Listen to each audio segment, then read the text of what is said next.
Thanks for selling your car to Carvana. Here's your check. Whoa, when did I get here? What do you mean? I swear it was just moments ago that I accepted a great offer from Carvana online. I must have time traveled to the future. It was just moments ago. We do same-day pickup. Here's your check for that great offer. It is the future. It's the present and just the convenience of Carvana. Sorry to blow your mind. It's all good. Happens all the time. Sell your car the convenient way to Carvana. Pickup times may vary and fees may apply. Why does the United States pay higher drug prices than other countries? Because America's the only country in the world where 340B hospitals mark up drug prices and PBM middlemen charge billions in hidden fees. Meanwhile, Americans subsidize the research and development for new cures. Other countries benefit, but don't pay their fair share. Crack down on the middlemen. End the free riding. Lower drug prices. Go to balancethescales.org to learn more. Paid for by Pharma. This is Optimal Finance Daily. 4 Strategies to Negotiate a Higher Starting Salary, Part 2, by Jessica of thefioneers.com.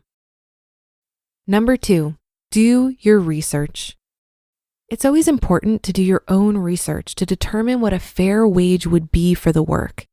Ideally, your salary will take the following things into account: comparable roles in the labor market in your location, role qualifications, including required education, certifications, and experience, and your unique background and experiences. There are a number of websites that will allow you to look up comparable roles. I like to use the following websites. Glassdoor. Glassdoor uses self-reported data. This data could be outdated, so you should always take it with a grain of salt. Companies may have increased their salaries and it may not be reflected yet in Glassdoor. And PayScale. PayScale allows you to put in a lot of information about your location, job title, skill set, years of experience, and education level.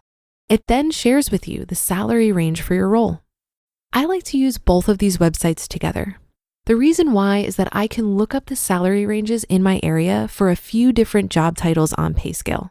Then I can look at the Glassdoor data to see if the company generally pays above, below, or at the median. This data is really helpful for a negotiation conversation. It allows you to approach the conversation from a position of power. For example, you could say something like, "From the data, I could see that you generally pay around the 75th percentile in the ranges for various roles. That's incredible. I'm excited to work for an organization that invests so much in its talent. For my role, the range for our area is blank. Because of this and the experience I bring, I feel like it's fair to ask for blank, which is the 75th percentile for my role."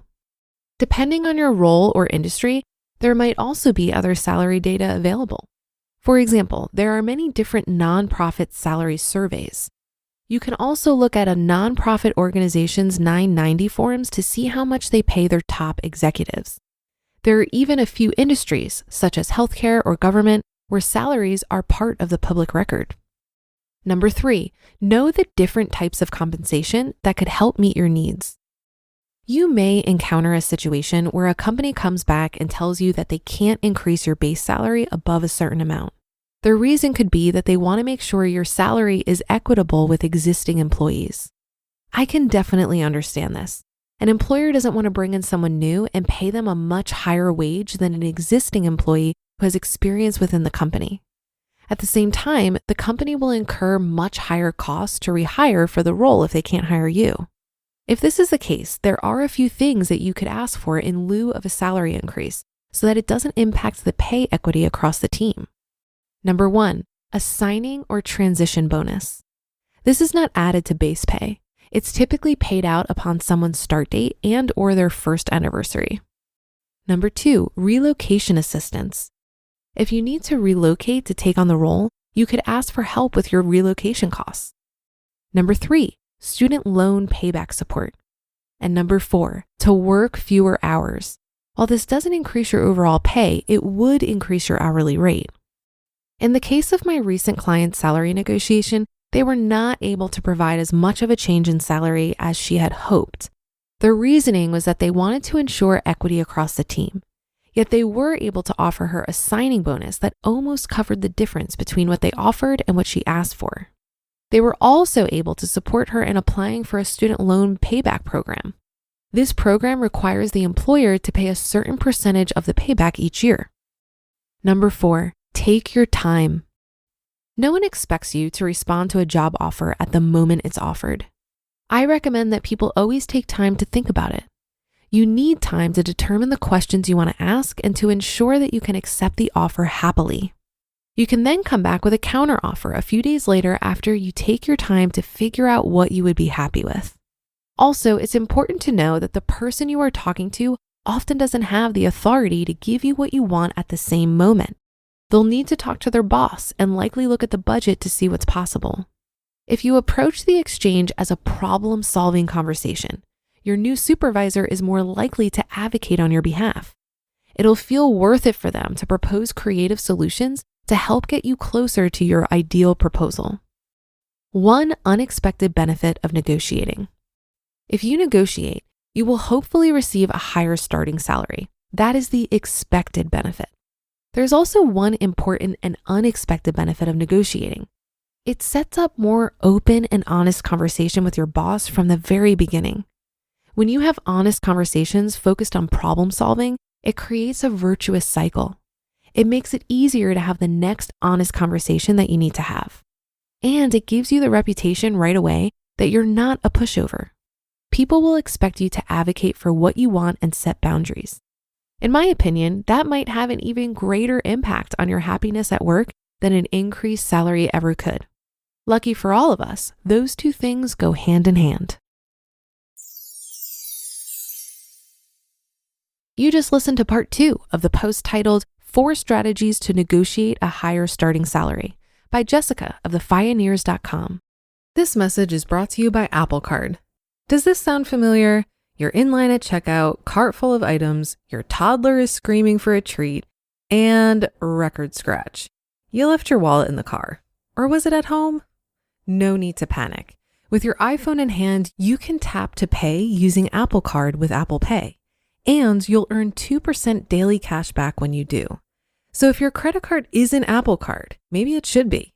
Subject to credit approval. Apple Card issued by Goldman Sachs Bank USA, Salt Lake City branch. Terms and more at applecard.com. Close your eyes, exhale, feel your body relax, and let go of whatever you're carrying today. Well, I'm letting go of the worry that I wouldn't get my new contacts in time for this class. I got them delivered free from 1-800-CONTACTS. Oh my gosh, they're so fast. And breathe. Oh, sorry. I almost couldn't breathe when I saw the discount they gave me on my first order. Oh, sorry. Namaste. Visit 1-800-CONTACTS.com today to save on your first order. 1-800-CONTACTS. I really loved this advice from Jessica. She clearly knows her stuff and is able to offer great perspective from her experience in HR. While I agree that you should do your research and try to understand your market value, I personally have found this very difficult. I saw no consistent market value for the roles I've had in my career. It varied wildly between comparable employers in my industry. Online resources like Salary.com or Glassdoor never helped me because I worked in a pretty niche industry. So when I would enter my title, the comps were not in a comparable field. So when I was asking for a raise, here's what I did. I leveraged my network and went to my employer's 6 top competitors. I didn't ask them for a job, but I laid out my qualifications and accomplishments and asked them what they thought my salary should be. Also, I didn't answer questions on current salary because I didn't want that to influence their response. On another note, I think it's important for you to assess your degree of leverage. Are you a top salesperson or otherwise able to quantify your contributions? Showing your value at the time you're making the request, in addition to your salary research, can paint a picture that they're actually getting a pretty good deal. And finally, as with any negotiation, you are in a stronger position when you're willing to walk away. That's a wrap for another Monday show. Have a great rest of your day and start to your week. And I'll be back tomorrow where your optimal life awaits.